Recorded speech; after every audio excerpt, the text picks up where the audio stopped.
And we need to do more, and the United States will do more. In the coming days, we're going to join with our friends in Jordan and others in providing airdrops of additional food and supplies into Ukraine, and seek to continue to open up other avenues into Ukraine, including the possibility of a marine corridor to deliver large amounts of humanitarian assistance. In addition to expanding deliveries by land, as I said, we're going to insist that Israel facilitate more trucks and more routes to get more and more people the help they need. No excuses, because the truth is, aid flowing to Gaza is nowhere nearly enough. Now, it's nowhere nearly enough. Innocent lives are on the line, and children's lives are on the line. And we won't stand by and let until we get more aid in there. We should be getting hundreds of trucks in, not just several. And I won't stand by, we won't let up, and we're not going to pull out, trying to pull out every stop we can to get more assistance in. So, and here's the deal. We've been working, and hopefully we'll know shortly, and I know you've been informed. We're trying to work out a deal between Israel and Hamas on the hostages being returned and immediate ceasefire in Gaza for at least the next 6 weeks, and to allow the surge of aid through the entire Gaza Strip, not just the south, but the entire Gaza Strip. And so, Georgia, we have a lot to discuss today. And we talked about everything from China on, but I'm happy you're here and delighted that you came back. I know you're on your way to Canada, right? Yeah. Good. The floor is yours, madam. Well, I'm delighted to be here today in my capacity as G7 chair, and I look forward, Joe, to hosting you in Puglia next June for the Leaders Summit. I'm working on a concrete and substantial G7 summit. We intend first and foremost to reaffirm the rule-based international order, defending freedom and building peace for Ukraine. And in doing this, I think we need to tackle the narrative that wants the West against the rest. So the dialogue, our dialogue within the G7, within the global South is essential. The crisis in the Middle East is of the utmost concern.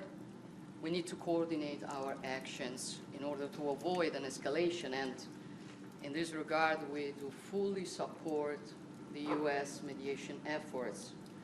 The humanitarian crisis is our number one priority. Italy is concentrating its contribution on this.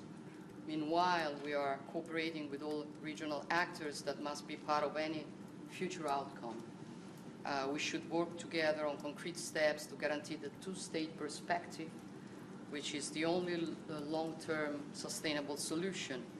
And then the Houthis' attack on commercial vessels that endanger freedom of navigation in the Red Sea are unacceptable.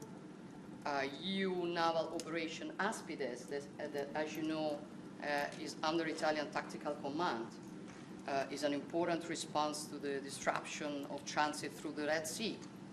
Then, building on Italy's role in the Mediterranean, the G7 will pay special attention also to the African continent. We've been discussing it for many times, but I think we have to remember that Africa is not a poor continent. It is, at the contrary, incredibly rich in human and material resources, but it has been neglected and exploited with a predatory approach for a long time. And I want to reverse this approach together with you, which is also a root cause of the migration crisis. We need to support Africa's development on an equal basis and put an end to illegal migration while fighting human trafficking. Human trafficking has become the most financially rewarding crime globally, and we cannot accept it any longer. For this reason, I came here today also with a proposal to launch a global alliance against human traffickers. The G7 will discuss artificial intelligence as well. AI is a means. It can be a good or a bad one. It depends on our capacity to govern it, to tackle the risks, and the impact it can have, for example, on the labor market. We want to develop AI, but also we want to be certain that it remains human-centered.